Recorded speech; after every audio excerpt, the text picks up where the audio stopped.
In a world where DICE is still paying dearly for Battlefront 2, and the Sick Critic staff writers will be switching over to 100-hour work weeks, this is Sick and Wired. Hey everybody, welcome to the 5th episode of Sick and Wired podcast. I am one of your hosts, David, the sometimes host, sometimes PR guy, sometimes other things, and I am also hosting with Brandon. Hello. The editing expert, because he is just, I don't even understand the Harry Potter wizard magic stuff that you do when it comes to editing this audio. But you said that because you know I know jack crap about Harry Potter. Oh, yeah. That's exactly what, you nailed it, buddy. And we're also hosting with Devin. Hi, guys. What? Wait. That was my cue, Brandon. You're not allowed to steal my what? I'm just gonna leave. Do you guys just want to do this yourself? I can be Devin. Okay, I'll be Brandon. Okay, this no, we're not doing podcast has this already right gone now. off the rails. We're not doing this right now. Hi, I'm Devin. Hi. Hello. All right, so let's get this thing on the ball here. What's everybody been playing lately? Devin, you want to go ahead? Yeah, I was gonna say. Yeah, Hello Kitty Adventure Island Dude, 2. that is... No, I'm just kidding. Still more Assassin's Creed. Digging it now. I do like it a lot. I'm still getting a review out, and I'm not doing the review personally, so I'm not going to go into everything about it, but I do agree with most of the scores that are coming out with it. Solid game. Well done. I will tell you, it was really funny. So, real quick story. My buddy Kenny, because me and him console share, he told me, like, the one night, he's like, you know what? He goes, I was really drunk, and I'm playing some games, and he sits there, he goes, you know what? I work hard. I work real hard. I deserve nice things. And he just went and drunkenly bought Assassin's Creed Odyssey on the PlayStation. And he's like, so now we have Assassin's Creed. And I played all of about 10 minutes of it so far. But that 10 minutes was real good. So. I mean, that's enough for you to... I could write a solid review just with that 10 minutes. Isn't like the first 10 minutes of most Assassin's Creed like... It's like the movie 300. Yeah, it's basically that, but that's like, I'll be honest with you, that is the absolute worst part of the game. Is it really? like seriously, like I'm not even kidding you. I absolutely like when I first booted up and played it, I was like, okay, yes, because like the Battle of Thermopylae is like historically one of my favorite things ever, with the Peloponnesian War and everything, but that is like one of the worst mechanically, like with the spear, and I'm just like, no, like this is not Assassin's Creed. Get me away from this. Once you start playing the game, you're looking back on it like, why did I even do that? I guess it gives you some context, but I'm really glad that that's like not the best part, because I was already like really impressed. I was like, oh, the battling, like the battle mechanics and everything seem like they're a lot better than even what I remember in it was just like Origins. You're doing the same poking attack on everybody, and it's just like it was just a very generic intro. Like, it was cool, but like I feel like it would have been better just to do like the cinematic and maybe not so much like the fighting portion of it, because it has like zero relation to what's actually going on. Like the time frame is completely wrong, because like you're talking about the Peloponnesian War with like Athens fighting Sparta, and that had to do with the context of Sparta fighting the Persians. I don't know. It's just like, I don't know. All I know is I'm going to put a heck of a lot more time into it this weekend. I've always kind of steered clear of the Assassin's Creed because it's like kind of a yearly release, kind of, and so that's for a couple reasons. Number one, that's easier on my wallet.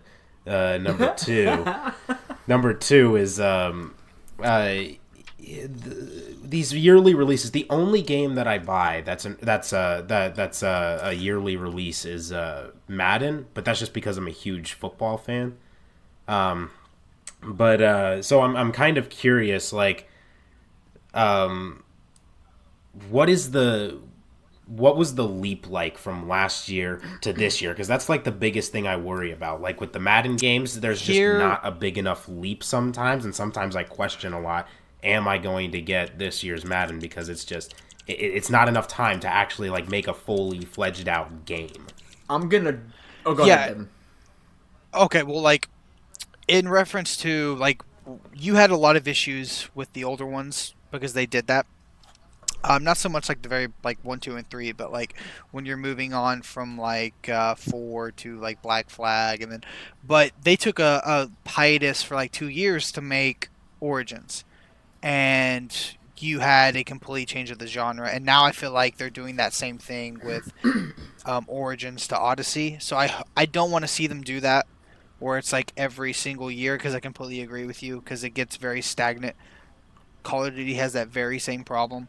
And I would say that even though if that's a reason you stay away from it, you could literally pick this one up and it's fresh. Like I didn't play Origins, so like I picked this up and it's a completely new game to me, and I'm loving it. So I would recommend giving it a shot, even if that is a reason that you've stayed away from it. It's not going to feel like any of the older Assassin's Creeds, not whatsoever. I wonder, like it's got kind of the staples, but it's like completely different. I wonder if that's kind of like if maybe that would be a better strategy for the Assassin's Creed games, because I'm sure there's just I see it, and I think there's just no way that during that 2-year hiatus, there's no way that they wouldn't be working on both Origins and Odyssey at the same time.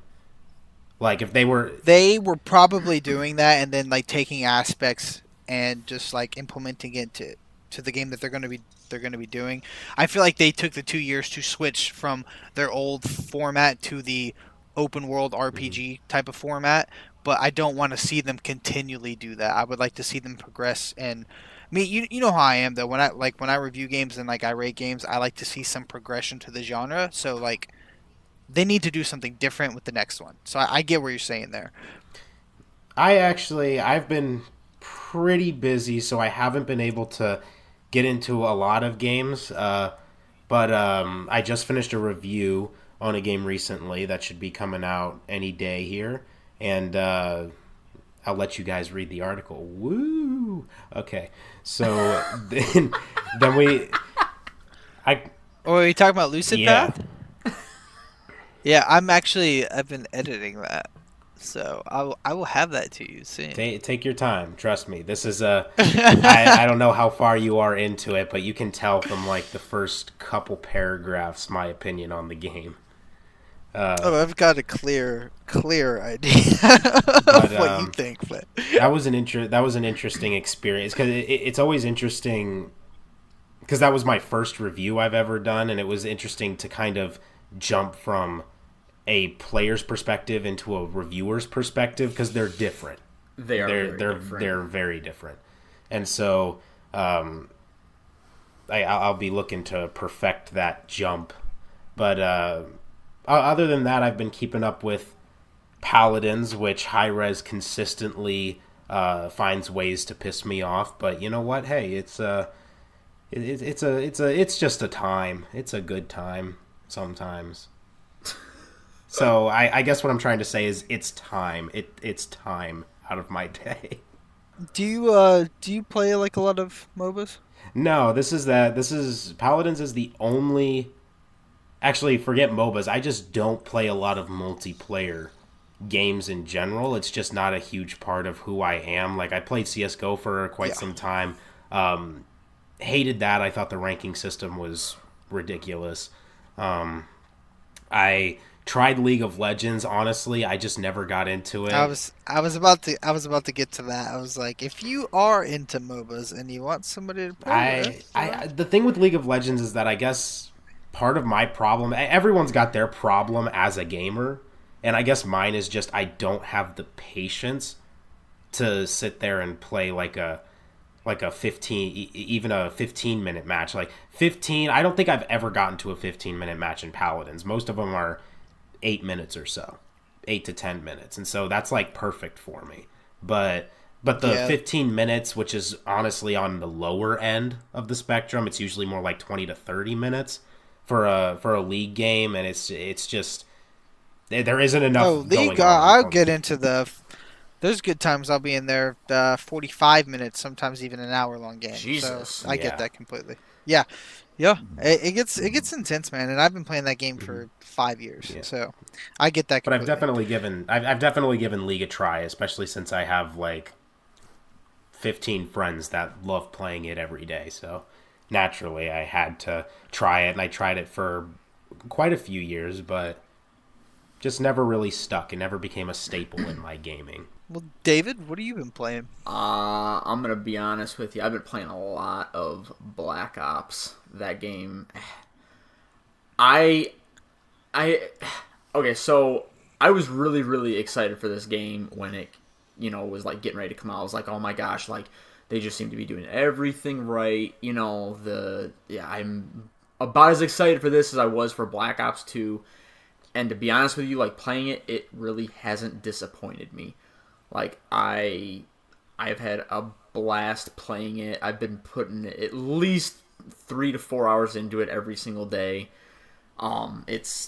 It's just a fun time waster, and I could sit here and go into details about what I think is wrong about the game and whatnot, but it's neither here nor there. But I'll be honest with you too. I have found a new love of Dungeons and Dragons. That has been my thing lately. Oh my gosh. Dude, Dude, if I've been honest with, like, I've never played it. I am highly Devin? surprised that you have never played it. I would definitely try. Dude, Devin, I am staging obsessed. a mutiny right now. This cannot happen. You can't be our boss anymore. I'm sorry. But this is an experience that everyone should have. Oh, thank you. Oh my gosh. I love Dungeon. I just wish I had more time and more friends that were willing to play it because Dude, I will tell you, so I'm at work, and a couple of my friends, I was like, oh, like, have you guys ever heard of this, like, Dungeons and Dragons thing? It's like, I kind of, like, I know it's, like, this role-playing thing, and my one buddy goes, oh, dude, like, it's so good, and I'm like, really? I was like, all right, like, let's get together sometime and, like, just play. I had no idea how in-depth it was, like... dude, that first time you play is just magical. Oh, dude, we played last Sunday, and I will tell you, I have been listening to and I'm going to do a little plug-in here. If you like Dungeons and Dragons, listen to the Critical Role podcast. Oh my god, I've listened to these guys just at work. Just, like, I'm sitting there doing my work on the PC, and I am listening to these guys, and I am in tears from laughing, because they are so hysterically funny, but yet again... Matthew Mercer, who's like the DM or the dungeon master, or whatever, this guy is a solid genius with the areas that he creates. Like, I am blown away how much detail he sits back and can think of. Like, I legitimately get like mental images of these places, and I'm like, I could see this place clear as day.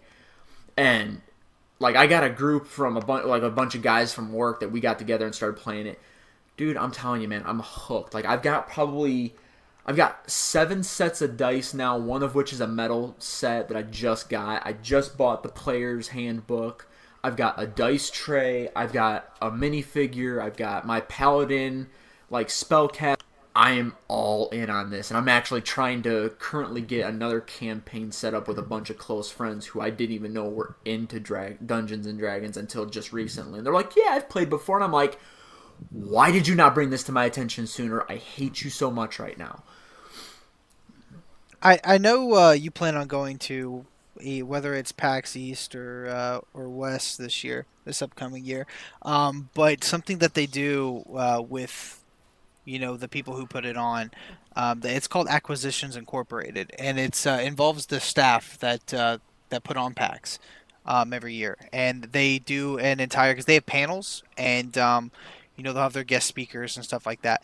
And they do one, and I went and watched it when I was out at West in Seattle last year.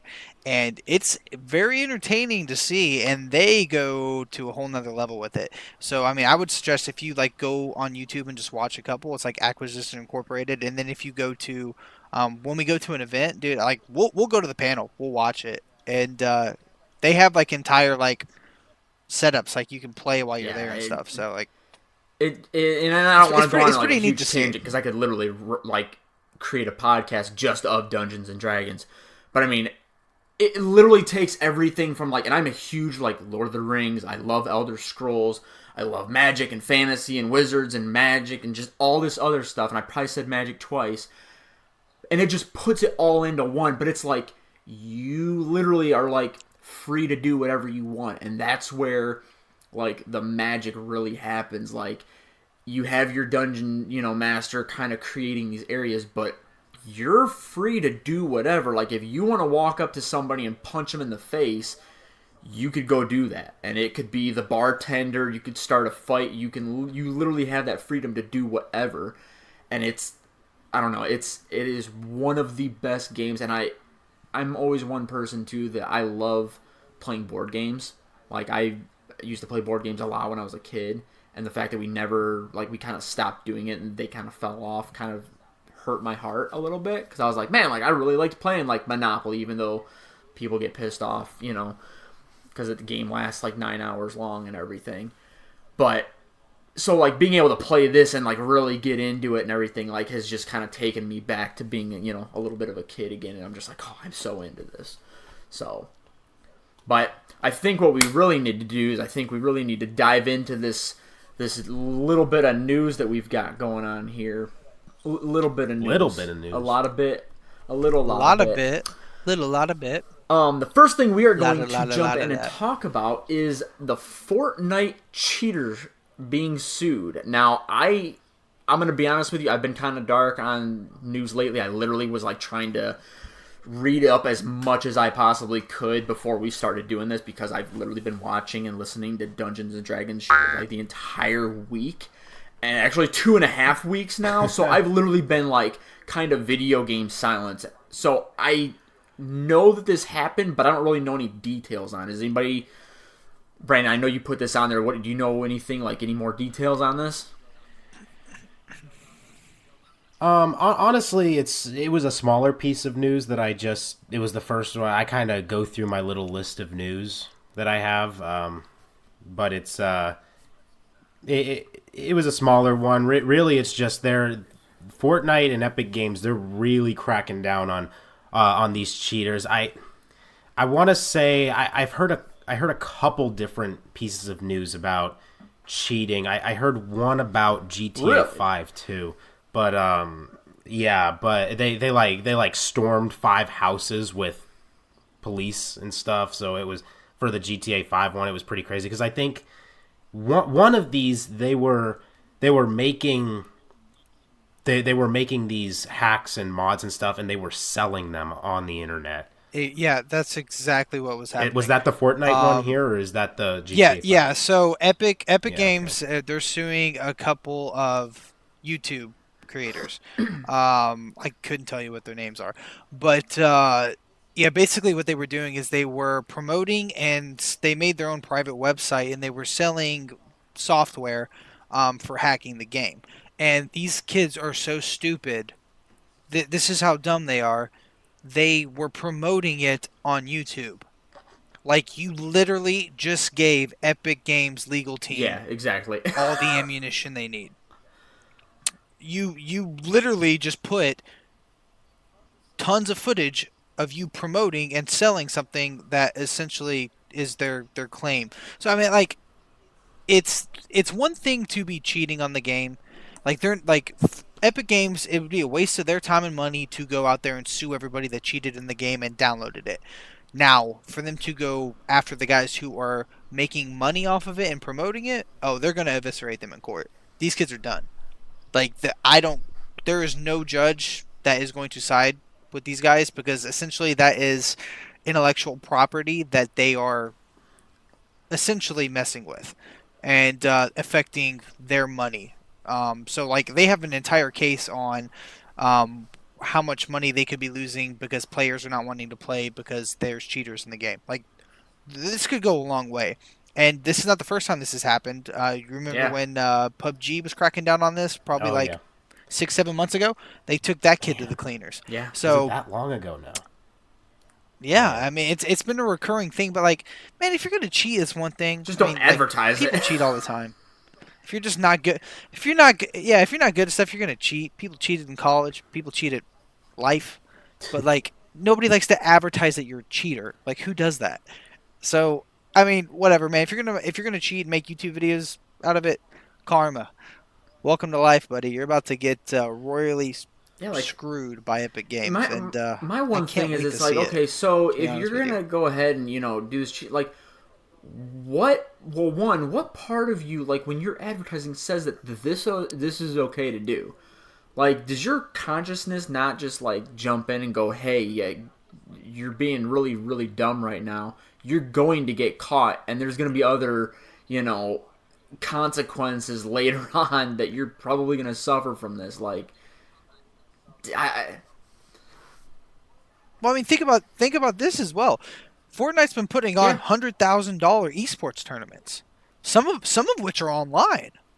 So I mean, if you're cheating, I mean, there's money on the line here. Like, this is not like Fortnite's way bigger than this is not like something small at this point. So like, if you're gonna, I don't know, cheating, man. Like I'm not gonna. Cheating goes way beyond just, oh well, I'm gonna try and screw around on this game. Who cares? Ha ha ha. Well, like the industry cares. Like when developers have to and publishers have to go out and they have to pay extra money for extra people to watch all of their servers because people just aren't just basically are being jerks online and they're cheating like that. I mean, that hurts the industry, and that goes back into all of these this whole deal that we've been talking about for, it feels like a year now almost, is like these companies having a shortage of profits, and that this contributes to it. Yeah, it's I'm still kind of just blown away that it's like you're smart enough to create these mods and whatever and cheat. Like there's some like very technical stuff that goes into doing that. Like I'm not gonna sit back and claim to be a modder or anything, but like you figure like you're still messing with visuals and code or whatever to change certain aspects of the game. Why you thought that this was okay to do, and then to turn around and advertise it on your YouTube channel, like, I don't know, that to me, it just kind of baffles me. Like, my mind can't really comprehend that a whole lot. You're changing intellectual property. Like, that's true. At that point, you are committing the thing is crime. Fortnite has never come out and said, yes, we are going to allow modders to do stuff. Like, Bethesda's done that with a number of their games. Like, they have given rights to modders to create stuff, content for their games. But they also have a team set aside to, like, moderate these mods, to, like, make sure that they're not doing stuff, and then they're putting it out on their store. Like, they've got people checking these out before they, put them out there. Like, all this stuff is kind of going past QA, going straight to people's hands, and they're, using it to cheat and everything. So it's just kind of eh. But in the situation of Bethesda, this Fallout 76 coming up here, this is going to be like the first really big multiplayer step for them. They're widely known for their single player experiences, so it's a lot easier for them to say, okay, mods, go ahead and do your thing. But in the case of competitive gaming, it's more like, it's not just having fun anymore. It ends up being more like a plague on the gaming community, and so it's so much more difficult and so much more important to crack down on moral of the cheaters. story, don't cheat. Just play the way the game was meant to be played. Like, if you cheat, it just means because you suck at the game and you're afraid to lose. Like, get good. That's all I gotta say. Like, if you literally have to cheat. Yeah, like... Skilled AF. That was a low blow. Yeah, we're not gonna do that. Trying to move on from this, Devin. On to the Speaking next on to one. the next on one. To the next one. PS4 message bug. I don't know if you guys... I have heard about this. Do you know of I anybody have that's... heard about this, yeah. I have not experienced it. I will go ahead and say, if you have a PlayStation, what you need to do at this point until this is resolved, yes, I don't know if they have resolved it, but what was happening is people that had their messages open to anybody that was not strictly close to friends were getting messages, and they were sending it to players' consoles, and it was essentially quote unquote like you bricking the consoles. It was breaking your PlayStation. Why you would do that, I don't know. Like, somebody's an evil person if you're just gonna make a bug to literally start breaking people's PlayStations. But yeah, people, hackers were sending, I would say, something along the lines of malware to other PlayStations and causing them to bug out and break, just through open messages. So I mean, that's, who would have thought someone could have Well, figured it out how to kind of do goes that? back But to what happened like a number of years ago with the PlayStation, and everything, where it was like they DDoSed, which for those of you that don't know that's like distributed denial of service, which means you are pretty much completely restricted on doing anything online, and it just destroys the entire online ecosystem because you're overwhelming the servers with information. I won't go into too much detail. If you want to learn more about that, you can find me on Twitter, and I can go into more detail that extends the 280 character limit. But yeah, I mean, pretty much what that means is it is overwhelming the server with like activity, and so it just pretty much breaks the server, for lack of a better word.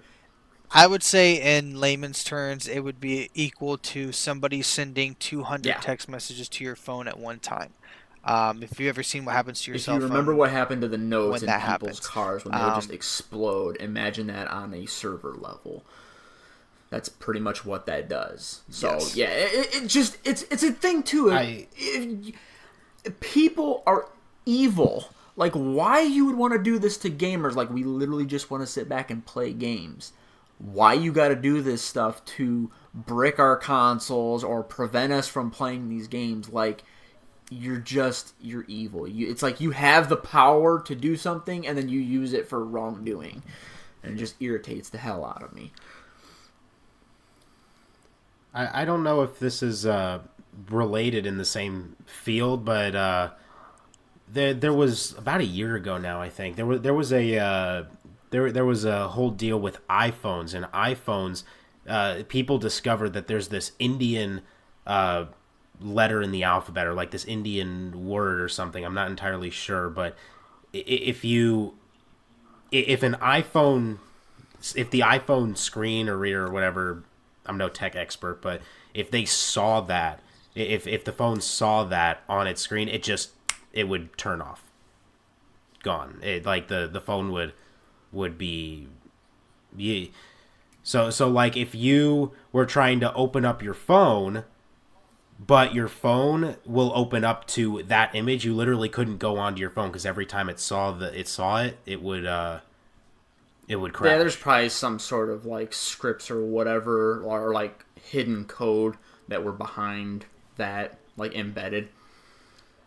Yeah, we could get into this all. I will day, tell you, man. like, This is okay, crazy. so my Like, degree is in cybersecurity. There is a ton of stuff. Like, if I sat back and told you everything, or even half of what I know of what people could do to your computers or phones or whatever, you would be the most paranoid person on earth. Like, there's a ton of stuff that people can do, and you're just completely unaware of it. So, to prevent me from going too far into that, just be on the lookout for the messages. They said they fixed them. I don't know if it's like completely widespread yet. still set your messages to friends only for Yeah. now until it can be absolutely certain. So, That's how I would leave it for that. but on to the next one.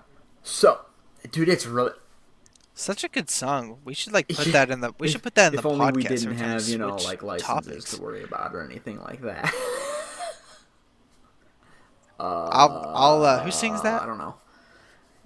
I Yeah, don't know. I'll like, call him. I'll I'll my give him home a dog. call. He got this. Though. Let me. He got this.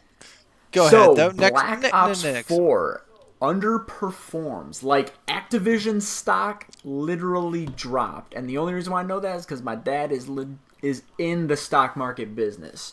So, I don't know for any of you guys that, like, knew the more finer details of this. So Activision had proposed that they were going to sell 10 million copies of Black Ops within like the first week or whatever it came out. And it only turned around and sold like 8.3 million. That was, I mean, for us, like we sit back and we're like, okay, well, 8.3 million is still really good. Like that still kind of outsells some of these other, you know, first party games from Sony or whatever. Like, you know, that 8.3 million is a lot of people that are playing your game, you know, but when you think of like shareholders and, you know, the fact that you're a public company in the stock market like that, it hurts a lot. I don't know if it was, you can correct me if I'm wrong, but from what I take as far as stock analysis goes, I don't think it was 10 million in the first week. I think it was 10 million in the lifespan, like of like the first, like their deadline, because like 10 million copies in 1 week. And that may be the case too, but I mean, I'm. And I think they're projecting their what like when they came to their stockholders, they were like, "Hey, we're going to sell 10 million copies," which to investors, they're like, "Yes," like, and they all invest into Activision. And then once they look at the first numbers, they plot trajectory for the longevity of the lifespan that the game is essentially in, that kind of like similar to how like movies are in the box office. Of how many copies they're going to sell, and I believe that they're making that mark short by $1.7 million is what they're projecting. So as far as a sales analysis goes, that means less money that they anticipated. So that's why the stocks were dropping. 8.3 million copies is still solid. That's a crazy amount compared to don't get me wrong. And like Call of Duty 4 broke many sales records. I think they broke their digital sales record for Black Ops for the entire franchise on this one. So like the game is not underperforming. I think it's more so they overprojected. Which again, I can see that. And you know, like the stock market's the stock market, man. Activision will be down. Right back, you know. From that, they'll be right back. I mean, EA Games took a massive hit when they did the exact same thing with Battlefront 2. They projected that sales were going to be well under what they expected, given the backlash that was associated with that. But you know, like to a company like Activision, that really does not matter. The game is still performing well. The game is still selling well, and I don't take too much stock. No pun intended. Because I mean, you know, like over the entire actual life span of this game, they're gonna sell probably more than that, you know. I mean, GTA 5 did 50 million in its lifespan. They're one of the best-selling games of all time. Yeah. So I mean, for a Call of Duty game to be projecting 8.3 million, and they come out every single year, you're doing all right. Like I said, you're doing all right. Yeah. Like think about that. That's like in a year span. To stock, or, you know, to stakeholders or whatever, like they're like, oh my god, you know. But like to us, we're like, oh my god, there's 8.3 million people that are playing / bought your game. Like, I can't even comprehend that massive amount of people. That's overwhelming, and so Activision will for sure bounce back from this. A little side note on this, for those of you that do have Black Ops 4, this weekend, starting today, they have opened up the black market to PS4 players. Xbox and PC will get it 7 days later.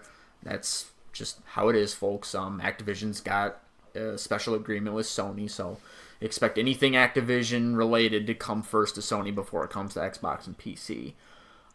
And they are also running their very first double XP weekend for multiplayer and zombies. So jump in there and get your stuff. That does not apply to Blackout. Just for the clarification on that. Blackout is its own separate thing and does not have any double XP. Hashtag get good. So, on to the next little bit of news we got here. Battlefront 2 leads to 40 DICE layoffs. I did not hear about this. So if somebody else wants to take the reins on this. I actually just heard about it today, and that's why I put it on there. But so these layoffs, basically all that happened, it's not that detailed, but basically going all the way back to, the whole situation last year with loot boxes and Battlefront 2 and how it hurt the game and them having to basically take it off of the market and then re-release it in a way. It's with a fix for the loot boxes. It's all of it has cost DICE and EA dearly, but I think this is just they were kind of hanging on to hope over the past year, I think, and they're just finally starting to be like, all right, well, we kind of screwed up there, and we gotta eat the losses, kind of thing. But unfortunately, that means 40 of you are gone. I mean, Doesn't surprise me. It doesn't. But at the same time, it still sucks. Like, I hate hearing about layoffs, and it seems like, and correct me if I'm wrong, but it seems like the industry has been kind of getting hit, and maybe that's something that's like, because a lot of developers are being a little bit more transparent about stuff, and I'm paying more attention to the news and video games, and the industry and everything much more than I was even, say, a year ago. It just seems like there's a lot of things as far as like layoffs or studios shutting down than there's been in the past. So it sucks every time you hear it because somebody's losing their job. But, it is what it is. Yeah, do we have anything else to say on that, or? No, I feel like all of that information has already been divulged thanks to Telltale's deal. Still, hope that those people can find jobs quickly. Just as a little side note on that. And I actually just.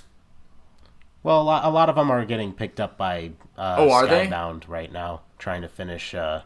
Skybound's trying to finish The Walking Dead, so they're taking a lot of the people who worked on it, and they're trying to get in touch with them and buckle down and see if they can finish. I knew that they had bought the IP or whatever to finish it up. I did not know that they were hiring people from that were ex Telltale people. That's awesome.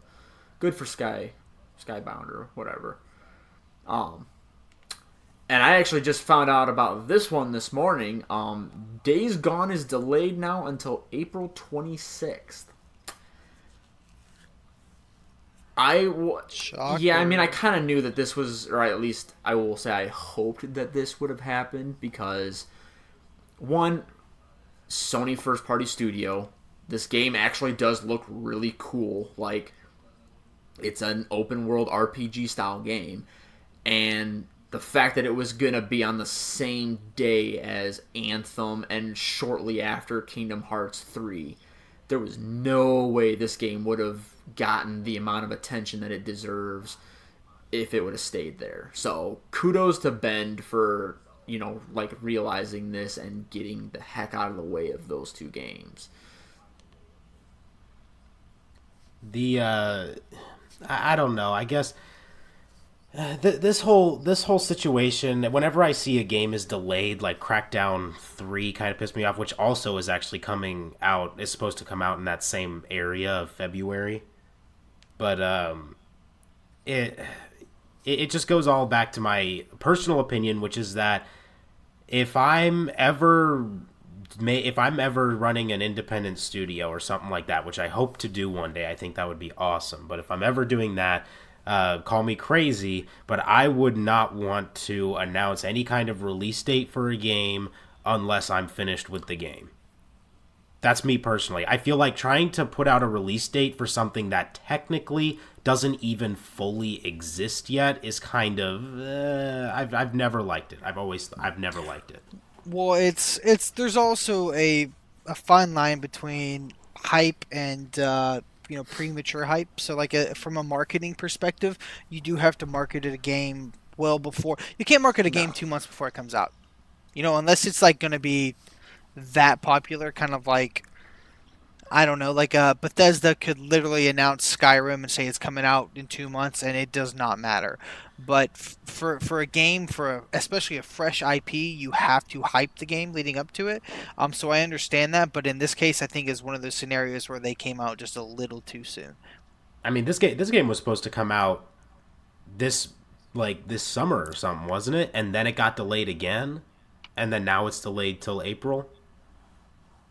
I'm pretty sure this game was originally supposed to come out like closer to around E3-ish this year, or maybe even before that. I'm a bit skeptical about it, to be honest with you. I don't know what to really expect from it. Like, I don't know, like when Red Dead said they were delaying the game, to me that's not a big deal because I know what Red Dead is and I know what I'm gonna get from Rockstar. From a fresh IP, it's just like, like you've been working on this game a long time. We heard about this game a long time ago, and now you're pushing it back. Like, what's up? But, yeah. So, well, are you guys ready to jump into the main topic here? As ready as I'll ever be.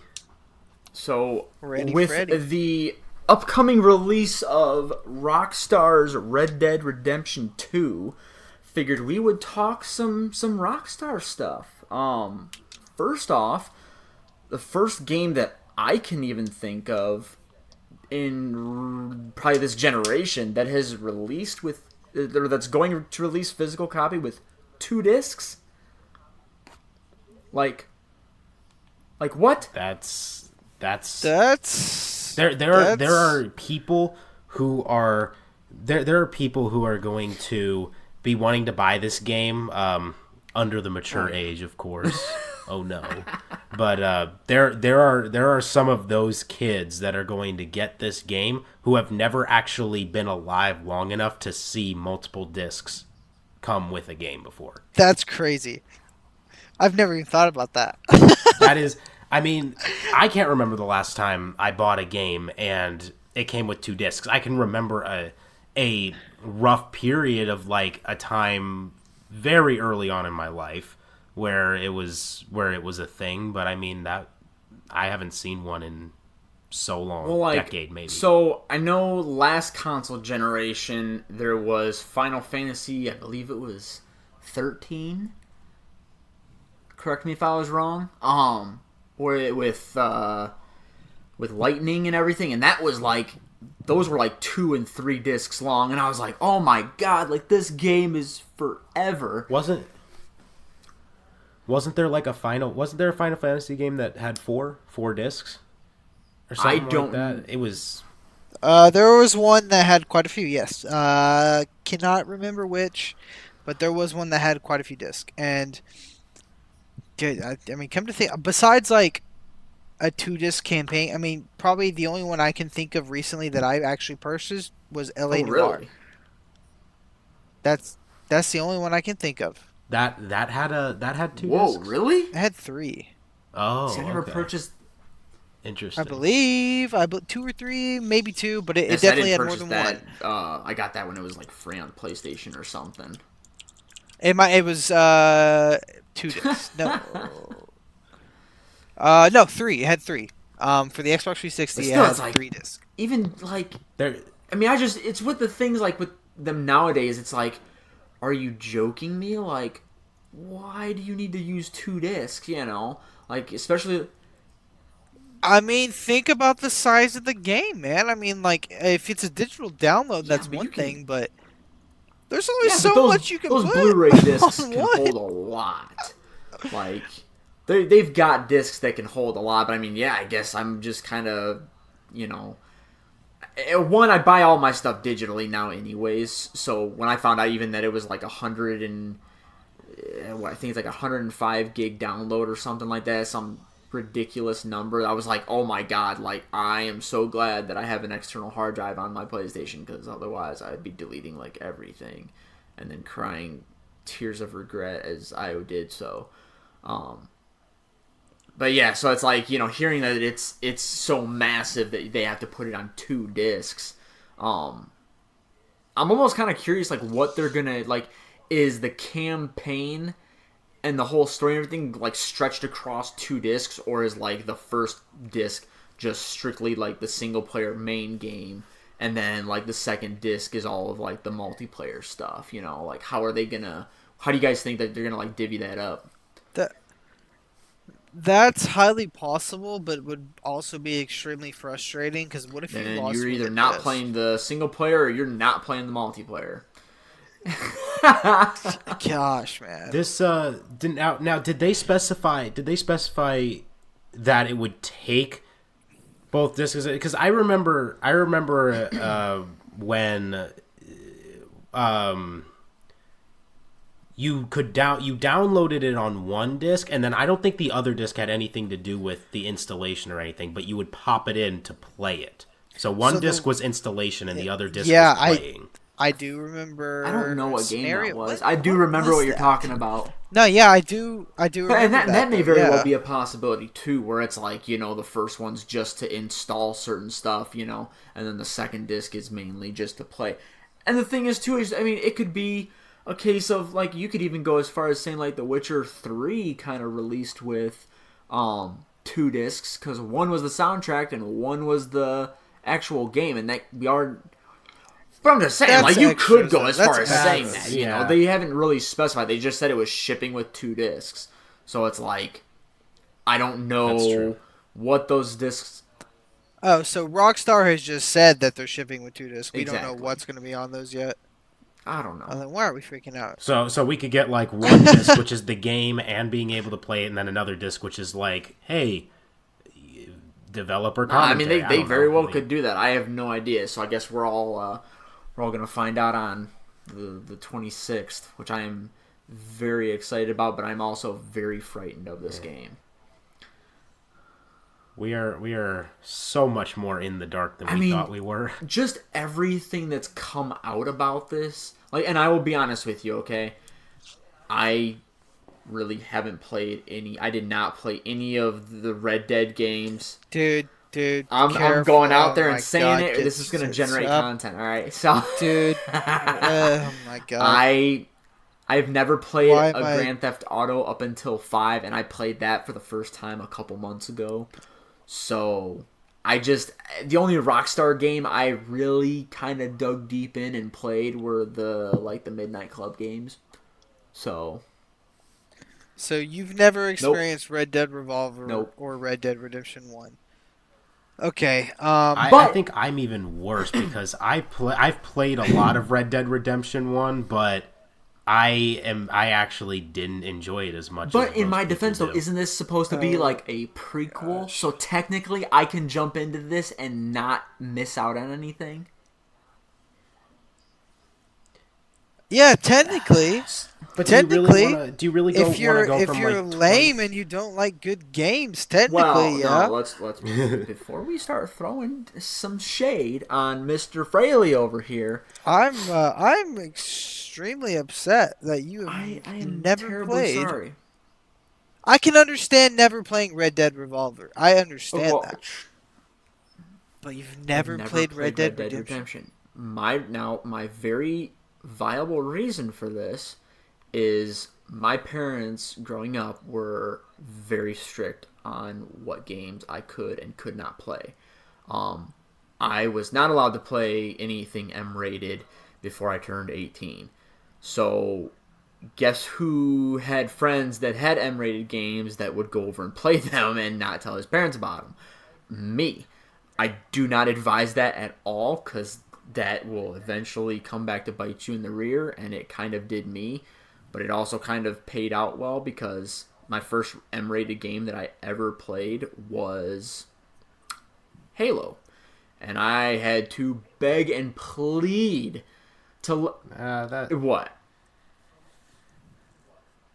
Well, I was just gonna say that when you Halo's one of those games where it's like, oh yeah, I played a mature game. Well, it's mature because it's got some killing in it, but I mean, you want to do like a really mature game, like find the kid out there who's like, yeah, my first M-rated game was Grand Theft Auto 5, and I'm like, wow. So like you were outside, you're playing with your friends, pretending sticks or guns, and then you go inside and you. Oh my god! That's your childhood. Oh Like my! that's what I'm thinking. That's what I'm thinking. I'm like, the that's editing your is gonna have to childhood. kick in hard on that That's your one. childhood. Jesus. But yeah, I mean, okay, but you Wow. have to figure the fact too. Like, okay, so when did the first Halo come out? Like, I don't want to start googling any of this, but I mean, it came out a while ago, so I was pretty young for the most part. So, like, when my buddy showed me Halo 2 on the Xbox, I was opened to a whole new world, and I started playing this, and I'm like, oh, I am in deep trouble because I am in love with this game. So that was like my first like M-rated experience. So yeah, like anything Grand Theft Auto, and my parents had heard about that, so they were like, okay, you are not playing Grand Theft Auto. We don't want you finding strippers and hookers and beating old ladies with bats. Like, none of that is going to happen in our house. Like, we are straight edge Christian Catholic people that go to church every Sunday. It was, yeah. My family was much similar. So, like, my first experience with Grand Theft Auto was when I was in, I believe, 4th or 5th grade, and I was not allowed to play it, and, like, everyone at school was talking about it, and I had a buddy of mine, and he was like, yeah, I got it, and I was like, dude, let me borrow it. And he let me borrow one of his older ones, and that was what was cool back in the day. Your friend's just like, yeah, take it. Took it home, played it. My little brother saw me playing it, okay? So I'm playing Grand Theft Auto, and he was like, I want to play. I'm like, no, you can't play. Just me being me. I'm like, no, you can't play. Like, you're definitely way too young. I'm way too young. You're not playing. He went and told on me, and things went downhill very fast. Devin got told on. Talk about that conversation with your parents. I had to give that game back the very next day. So I got to experience all of like 2 hours before my little brother ratted me out. Thank you, Dustin. Looking back on it now. I hate you. But yeah, that was like what, GTA 3 maybe? GTA 2? Yeah, it's like, I mean, let's be honest. I mean, those games aren't exactly what I would consider, should be playable by everybody. Like, they're not. I feel like you should definitely be of a mature age to play them. Yeah, exactly. Like, I'm not gonna let my kid play it, but until after he's like, 18 or whatever, and he could just go and buy it, then I'm like, dude, you need to play this game. This is awesome. Yeah.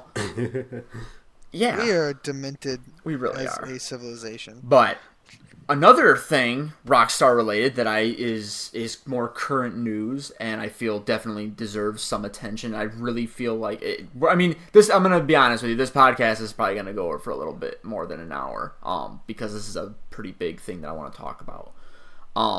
So whether it was taken out of context or not, Dan Houser of Rockstar came out and was saying that there were some people within Rockstar that were working 100-hour work weeks. And with it being Rockstar, and we all kind of, have this, general love for that studio and what they do, hearing that there was some crunch at the end of, maybe making GTA 5 and or, finishing up Red Dead Redemption 2, like, that took the internet by storm. Everybody was talking about it. They are still talking about it.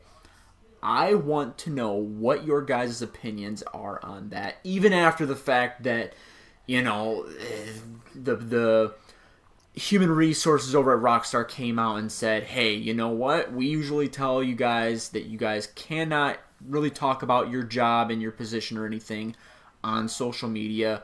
We are taking away that rule across all of our studios. Go and let people know.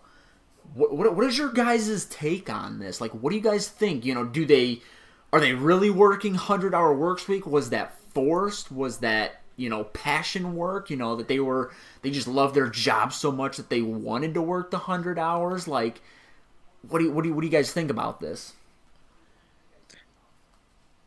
Nobody wants to work 100 hours. Like, nobody wants to do that. But with that also being said, like crunch time in the video game industry is nothing new. Like if you would ask anybody before this had blown up, and that like this is not news to us, you know, like obviously this happens at a lot of studios across the board. This is why they've been pushing for unionization across the board. But Rockstar is not like Call of Duty where they push out a game every single year. They've been working on this for a long time. There's also been people come out and say a lot of positive things about Rockstar. There's been some negative things said about Rockstar. But I like from an HR perspective, I like the PR move that they made. The chess move that they made is, you know, we're going to let our employees talk about it. And obviously they have enough confidence at the people in charge over there, at the lifestyle and the health of the company and their, you know, employee relations, that they will let them go out and speak about it. That as a business, you wouldn't do that unless you were afraid, you know? So it's like, I feel like it's probably not as big as people were blowing it up to be, but I still think the overall general issue of crunch time within the video game industries is a problem. But if you're looking at the kind of work they do, I mean, there's nobody that can do it other than these guys, you know? Some of the best people in the industry. They are the best at what they do. And me, if I'm passionate about it, like, you know, I'm passionate about what we do here with the site. I'm like, I have a tab up of what we're doing like practically all day, every day. Do I consider myself working 100 hours a week on that? No, I don't consider that work. It's what I love to do. So you can look at both sides of the coin here. I can't say what's right or what's wrong. I do think 100-hour work week should not be happening, period, unless they're volunteering to do so of their own volition. You know, if they decide to do that, and it's not like, hey, you have to do that. You know, I think that's perfectly fine. But where do you draw the line? I don't think we'll ever get that answer. But I think there's a lot of things they can do to just make sure that the people behind there are healthy, you know, and like mentally stable for doing what they do. For me, it just goes all back to what I was talking about with the Days Gone delay, where I'm like, where everyone's like, okay, it's crunch time, baby. This is the time. Everyone's got to come in. They got to do extra work. Because even people who said who came out and said like, no, 100-hour work weeks weren't a thing, except for like just a few of the people, and it did not include me, that kind of stuff. And even they were like, but we were putting in, you know, 50, 60-hour weeks. One person I heard said they put it anywhere from 2 to 5 hours of overtime every week during this quote crunch time. And it all just kind of comes to me, and I'm like, we're trying so hard to get this crunch time because we got to finish this game in time for the deadline. And I'm kind of like, whoa, back up. How about we finish this game so that we can put out a deadline, like we can put out a release, instead of like, we've got to get this game out for release by this date. I think that is absurd. Well, I mean, with Rockstar being a company, I mean, you know, and obviously we know that they should not and really do not ever have to like rush to get a game out, you know, like they're not afraid to delay games. Even GTA got delayed, and you see that it was top selling for the last like 5 years. That being said, like they do, because they are a public company, like their parent company is Take-Two Interactive. They have shareholders and stuff that need to be, you know, pleased. So, but I mean, I don't know. It's hard for me, and I kind of was talking to one of my dev buddies, who works at Red Storm, and I mean, I could tell that he had like a different perspective on it than I did. Obviously, he's a dev, so he understands this. He has friends that actually work at Rockstar. I don't know. I was kind of the mindset of, well, this could be either like they want to try to squash any sort of bad rep from this as soon as possible, so that it doesn't like damage their, you know, their game. Like they don't want it to sell bad. Like I saw comments and everything on Twitter going, oh well, I'm gonna be honest with you. If this is the case, I'm not gonna buy this game because I don't want to support a company, let alone a game that had tons of slave labor pretty much working in this when you're working over 100 hours a week or whatever. In that same vein, it's like if I love something enough and people that are super duper creative like these people that work in video games and everything, some people might not mind spending that amount of time. Like, some people are still single and don't have families that they, have to spend time with. So for them, it's literally just like, okay, well, I could either go home and, do whatever, or I could work on this game, something that I'm super duper passionate about, and work as long as you want. I hope that they get compensated for that. Like, I hope that they get the, 60 hours of overtime that they deserve. But yeah, I don't know. Like, I was just kind of like, after talking to him, like, I was like, okay, yeah, like, I hope that this isn't the case. Like, I hope that nobody was specifically working over 100 hours, because it's just, like, you never want to hear that. And we've all been hearing more and more about the crunch of the industry, which I, for one, am 110% against. It's like, don't overwork your employees. If you have to, delay the game, but people's lives come first before some silly video game that we're all really anticipating. Like, if I found out that there was a ton of crunch and people were working 100-hour work weeks trying to put out The Last of Us 2, like, I would be really bummed out, because it's like, okay, well, these people just gave up, like, God knows how many weeks of working that type of hours or whatever, just to put this silly game out that's going to take me maybe 8 to 12 hours or whatever, maybe a little longer to beat, and then I'm done with it. I don't know.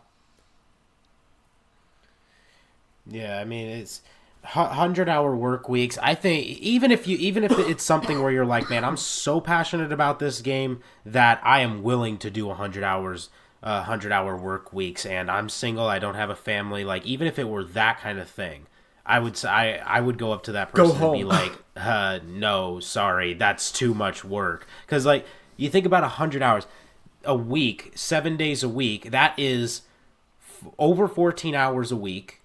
Or a day, I mean, over 14 hours a day,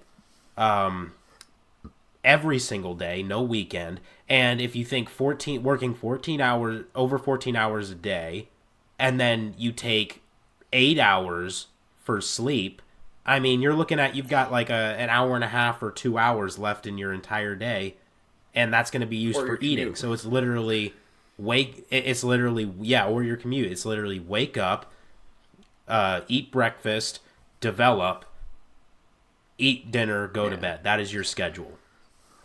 And like, for what these guys make too. I mean, the salaries in general for the work that they do, I don't think is exactly fair. And especially if you're working 100 hours.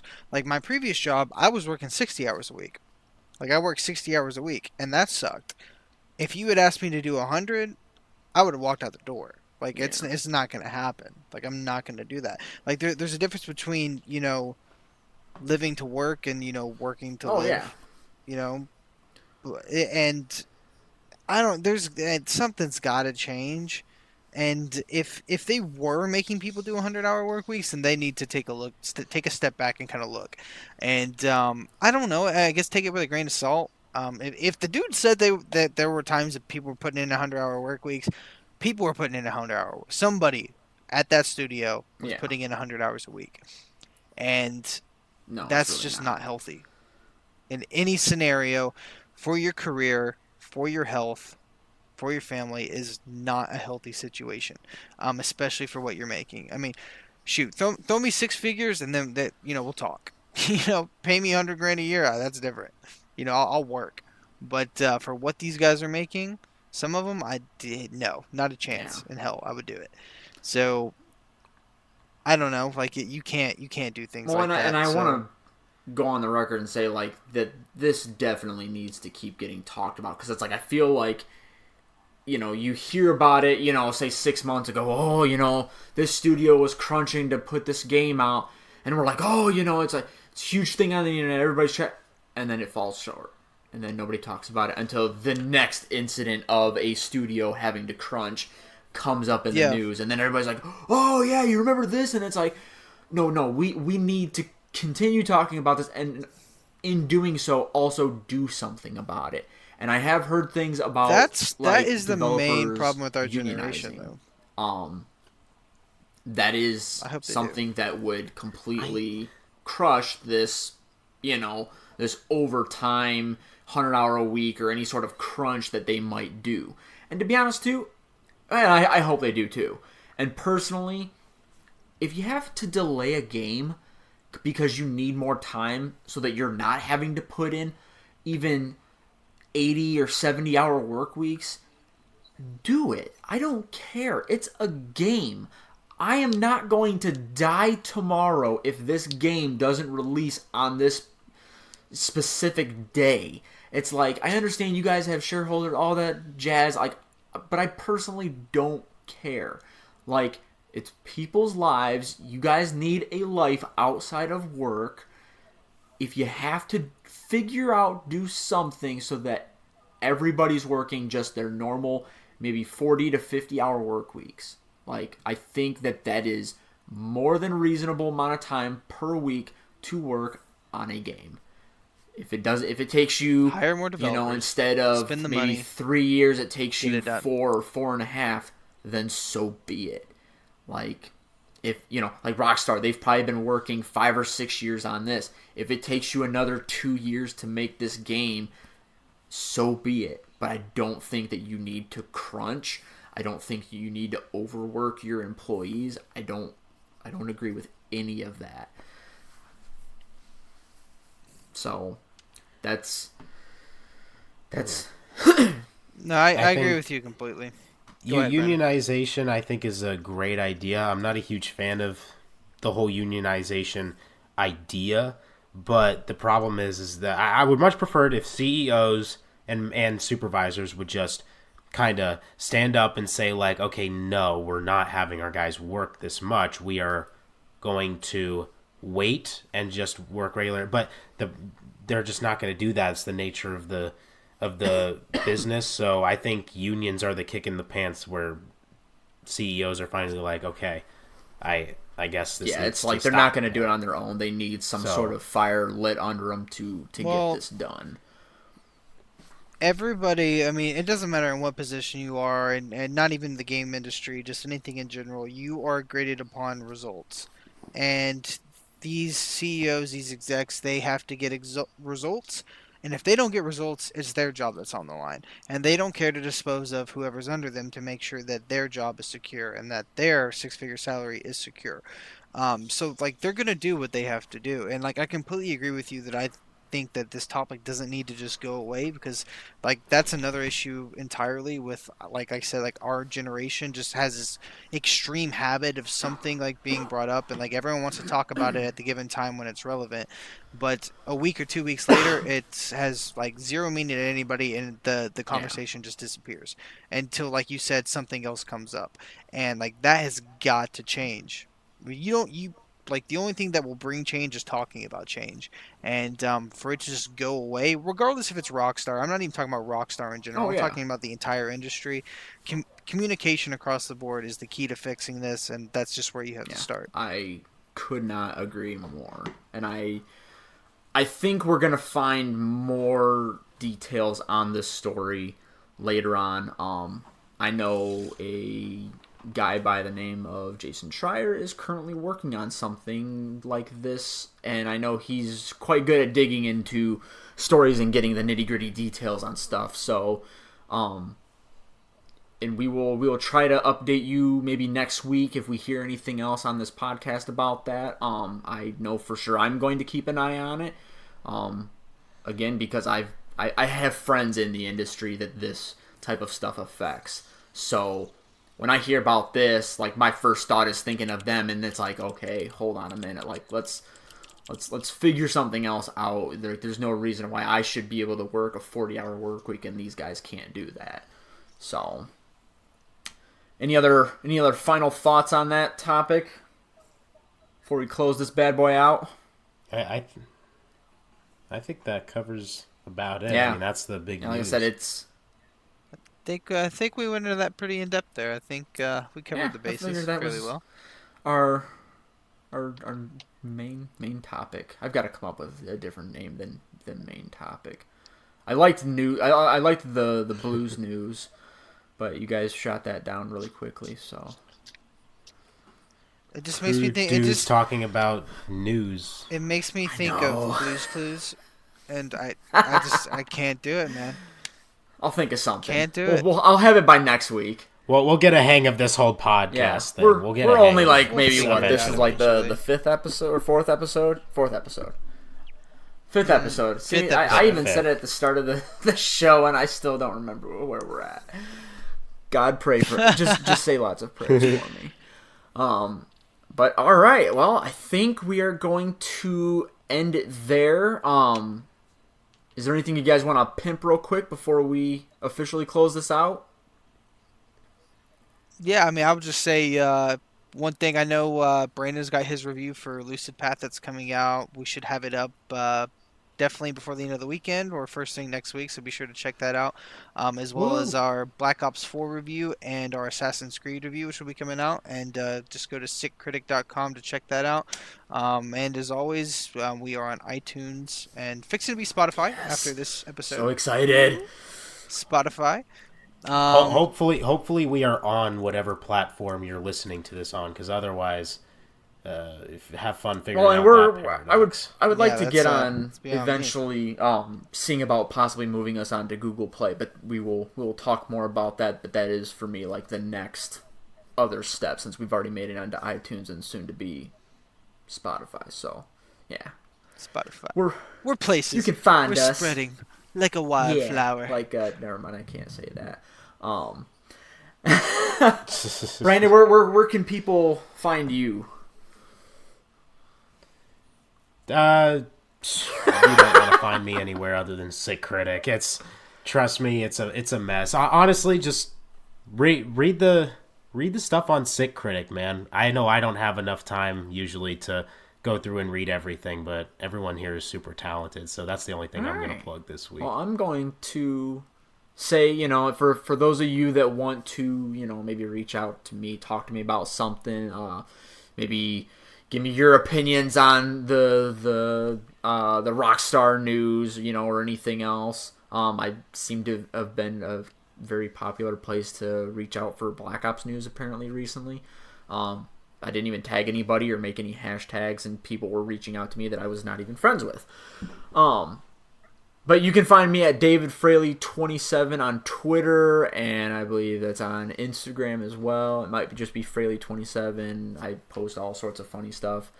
And yeah, definitely check out all of our stuff on Sick Critic. I also don't have a whole lot of time to go through that, mainly because we post so much stuff. But I do try to find stuff to read every once in a while, and the stuff that I've read has been absolutely top notch, so definitely continue checking that out. And with that being said, we are done. Adios. We will see you guys next Friday, Saturday, maybe Signing out, boys. Whenever this podcast. You're all fired. I was fired like 2 weeks ago, dude. Great. I don't even know who lets me get on here. Well, see, I forgot to get your replacement. I got the applications, and now if you want to send an application, and where's HR? We'll do with that. All right, bye. All right, guys.